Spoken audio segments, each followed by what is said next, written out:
আসসালামু আলাইকুম আন্তর্জাতিক সংবাদে আপনাদেরকে স্বাগতম। শুরুতে জানিয়ে দিব সংবাদ শিরোনামের পরে বিস্তারিত। গাজা ইসরায়েলি বাহিনী অতর্কিত হামলায় নিহত ৩২ জন। এরপরে জানিয়ে দিব গাজার ২টি বিদ্যালয় ইসরায়েলি বিমান বাহিনীর হামলায় নিহত ১৭ জন। আরও জানিয়ে দিব গাজাবাসীকে পানি না দিয়ে গণহত্যা চালিয়েছে ইসরায়েল। সর্বশেষ জানিয়ে দিব গাজা শরণার্থী আশ্রয় কেন্দ্রে ইসরায়েলি হামলায় জাতিগত নিধনের অভিযোগ। এতক্ষণ পর্যন্ত শুনছিলেন সংবাদ শিরোনাম, এখন বিস্তারিত।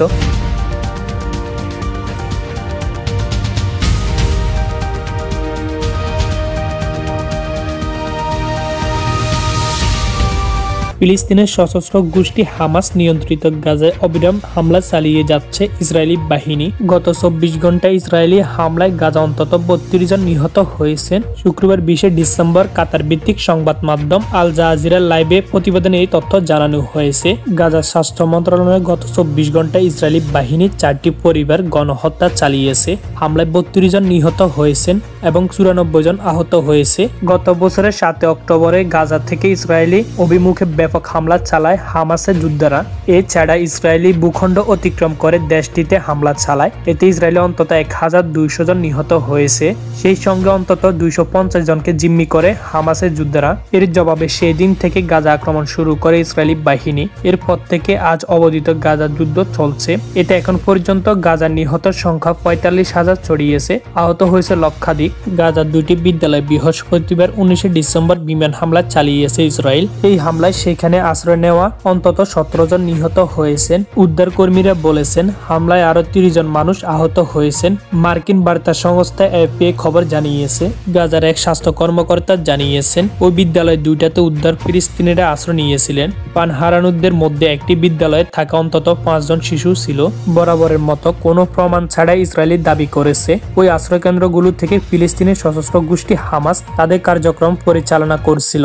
গত বছর ৭ অক্টোবর ইসরায়েলি ভূখণ্ডে প্রবেশ করে হামাস। হামলা করার জবাবে গাজা সামরিক অভিযান শুরু করে ইসরায়েল। তাদের দাবি হামাসের হামলা অন্তত ১,২০০ জন ইসরায়েলি নিহত ও ২৫০ জনকে জিম্মি করে ধরে নিয়ে যাওয়া হয়েছে।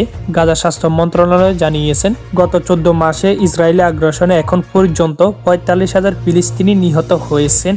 সামরিক ও বেসামরিকদের আলাদা হিসাব না দিলেও তাদের দাবি নিহতদের মধ্যে অর্ধেকের বেশি নারী ও শিশু। অন্যদিকে মধ্যপ্রাচ্যে তাদের হামলা লক্ষ্য বাস্তবে নতুন করে যুক্ত হয়েছে ইয়েমেনের নাম। হুতি বিদ্রোহীদের ছোড়া একটি ক্ষেপণাস্ত্রের আঘাতে ইসরায়েলি একটি বিদ্যালয় ভ্রমণ মারাত্মকভাবে ক্ষতিগ্রস্ত হলে তার কয়েক ঘন্টা বাদে ইসরায়েলি হুতির নিয়ন্ত্রিত এলাকায় বন্দর, তেল ও জ্বালানি অবকাঠামো লক্ষ্য করে বিমান হামলা চালায় ইসরায়েল। এই হামলা অন্তত ৯ জন নিহত হয়েছেন। মধ্যপ্রাচ্যে ইসরায়েলি অগ্রসরের বিরুদ্ধে বিশ্বজুড়ে নিন্দা ঝড় বয়ে যাচ্ছে। বৃহস্পতিবার তাদের গাজা গণহত্যা জড়িত থাকার জন্য অভিযুক্ত করে সমালোচনা করেছে আন্তর্জাতিক মানবাধিকার সংস্থা হিউম্যান রাইটস ওয়াচ। তবে সব অভিযোগ অস্বীকার করে ইসরায়েলি দাবি করেছে গাজার বেসামরিক নাগরিকদের উপর তারা উদ্দেশ্য প্রণোদিতভাবে হামলা চালাচ্ছে না। তাদের লক্ষ্য কেবল হামাস নির্মূল করা। হামাস বেসামরিকের মাঝে লুকিয়ে থাকা হতাহতের সংখ্যা বৃদ্ধির জন্য দায়ী। গাজার পানি সরবরাহ ব্যবস্থার উপর হামলা চালিয়েছে। সেখানকার মানুষকে পানি দিতে বঞ্চিত করেছে ইসরায়েল, যা গণহত্যা মানবতা বিরোধী অপরাধের সমান। বৃহস্পতিবার এক প্রতিবেদনে মানবাধিকার সংস্থা হিউম্যান রাইটস ওয়াচ জানিয়েছে গত ১৪ মাসে ফিলিস্তিনি উপত্যকার পানি সরবরাহ অবকাঠামো ইসরায়েলে যত হামলা চালিয়েছে সেগুলো নিয়ে তদন্ত করেছে তারা। এতে দেখা গিয়েছে গাজাবাসী যেন সুপিয়ে পানি না পায় সেজন্য ইসরায়েলি বাহিনী ইচ্ছাকৃত হামলা চালিয়েছে। এতে সাধারণ মানুষ বাধ্য হয়ে দূষিত জায়গা থেকে পানি সংরক্ষণ করে পান করছেন, যার ফলে সেখানে প্রাণীবাহিত রোগে মহামারী সৃষ্টি হয়েছে। কয়েক হাজার মানুষের মৃত্যু হয়েছে, যা গণহত্যা। এই মহামারীতে শিশুরা সবচেয়ে বেশি ক্ষতিগ্রস্ত হয়েছে বলে জানিয়েছেন সংস্থাটি। হিউম্যান রাইটস ওয়াচের ফিলিস্তিনি ও ইসরায়েলি বিষয়ক সহযোগী অধ্যাপক বলেছেন তারা ১১৫ জনের জবানবন্দি নিয়ে এই প্রতিবেদন তৈরি করেছেন, যার মধ্যে আছে সাধারণ মানুষ, চিকিৎসক এবং সেবা কর্মীরা। গত বছরের ৭ অক্টোবর ফিলিস্তিনি সশস্ত্র গোষ্ঠী হামাস বেশ কয়েকটি ইসরায়েলি বসতিতে হামলা চালায়। এরপর শুরু হয় যুদ্ধ। যা 14 মাস ধরে চলছে। যুদ্ধ শুরুতে তৎকালীন ইসরায়েলি মন্ত্রীরা প্রকাশ্যে গাজা পানি ও অন্যান্য নিত্য প্রয়োজনীয় পণ্য সরবরাহ বন্ধের নির্দেশ দেন। হিউম্যান রাইটস ওয়াচ বলেছে, ইসরায়েলি মন্ত্রীদের এসব বক্তব্য গণহত্যা সংগঠিত করার ইচ্ছে সুস্পষ্ট প্রমাণ। গাজাবাসীকে পানি থেকে বঞ্চিত করায় ইসরায়েলের উপর নিষেধাজ্ঞা আরোপের আহ্বান জানিয়েছে সংস্থাটি। এদিকে গতকাল ইসরায়েলের বাণিজ্যিক রাজধানী তেল আবিবকে লক্ষ্য করে মিসাইল ছোড়ায় ইয়েমেন ও হুতির বিদ্রোহীরা। এরপর ইয়েমেনের রাজধানী সানা, হোদেইদা বন্দর ও তেল আবিব পরিষদ নাগার লক্ষ্য করে পাল্টা বিমান হামলা চালিয়েছে ইসরায়েলি বাহিনী। এতে অন্তত 9 জন নিহতের তথ্য জানিয়েছে হুতিরা। ইসরায়েলি প্রতিরক্ষা বাহিনী বলেছে, ইয়েমেনের এই হামলার জন্য কয়েক সপ্তাহ প্রস্তুতি নিয়েছে তারা। 2000 কিলোমিটার দূরে হামলার অংশ নিয়েছিল কয়েক ডজন যুদ্ধ বিমান, রূপওয়েলার এবং গোয়েন্দা বিমান। এক হুতির কর্মকর্তা বলেছেন, বন্দরের মতো বেসামরিক স্থাপনা হামলা চালিয়েছে ইসরায়েলের গুরুতর অপরাধ করেছে, যার সঙ্গে যুক্তরাষ্ট্র জড়িত ছিল বলে অভিযোগ করেছেন তিনি। এছাড়া একই দিন গাজা বিভিন্ন জায়গায় নির্বিচার হামলা চালিয়েছে দখলদাররা। এতে জাবালিয়া শরণার্থী ক্যাম্পাসে 6 জন আর সাথী ক্যাম্পাসে 3 জন নিহত হয়েছেন। এতে মৃত সংখ্যা 45,100 জনে ছড়িয়েছে। ফিলিস্তিনের অবরুদ্ধ গাজায় চলমান ইসরায়েলি হামলায় প্রতিদিন বাড়ছে হতাহতের সংখ্যা। আন্তর্জাতিক মানব অধিকার সংগঠনগুলো এবং সংবাদ মাধ্যমগুলো ইসরায়েলের সামরিক অভিযানের উপর অভিযোগ তুলছে। 2023 সালের 7 অক্টোবরে শুরু হওয়া এই সংঘাত ক্রমে ভয়াবহ আকারে নিচ্ছে। গত কয়েকদিনে গাজা শহরের 2টি স্কুল আশ্রয়কেন্দ্র ইসরায়েলি বিমান হামলায় অন্তত 15 জন নিহত হয়। 24 ঘন্টা 32 জন নিরীহ ফিলিস্তিনি নিহত হন। ইসরায়েলি হামলায় ফিলিস্তিনের গাজায় 38 জন ফিলিস্তিনি নিহত হয়েছেন। এতে করে উপত্যকাটির নিহতের সংখ্যা প্রায় 45,100 জনে পৌঁছেছে।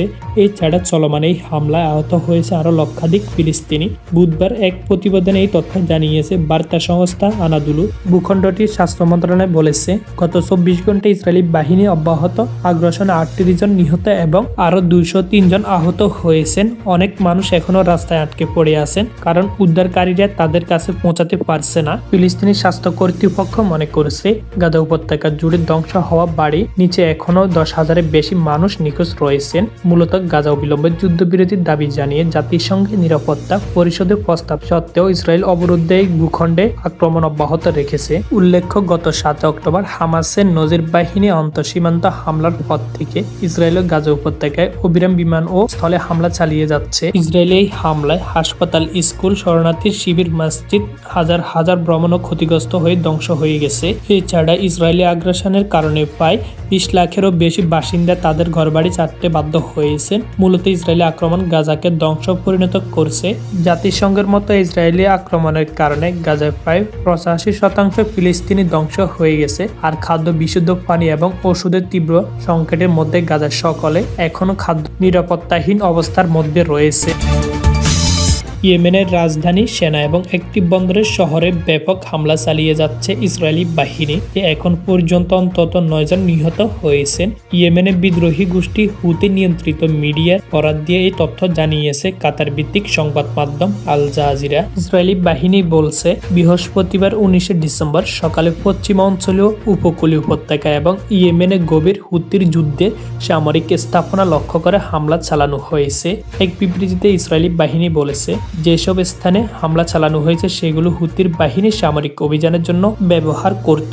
ইয়েমেনের নিয়ন্ত্রিত আল মাসিরা টিভিতে বলেছে, ইসরায়েলি হামলায় আশা আলিফে 7 জন নিহত হয়েছেন। এছাড়া বাকি 2 জন রাস ইসা তেল স্থাপনায় নিহত হয়েছেন। আল মাসিরা আরো বলেছেন, বন্দর শহর লক্ষ্য করে শত্রুরা 4টি অভিযান চালিয়েছে এবং তেল স্থাপনা লক্ষ্য করে 2টি অভিযান চালিয়েছে। এছাড়া রাজধানী সানায় 2টি কেন্দ্রীয় জ্বালানি স্থাপনা লক্ষ্য করে আক্রমণ অভিযান চালিয়েছে ইসরায়েলি বাহিনী। ইয়েমেনের সাবা নিউজ এজেন্সি বলেছে, হোদেইদাহে 4টি অভিযান চালিয়েছে ইসরায়েলি বাহিনী। রাস ইসা তেল স্থাপনা 2টি হামলা করে ইসরায়েল। এতে তেল স্থাপনা কোম্পানির কর্মীরা হতাহত হয়েছে।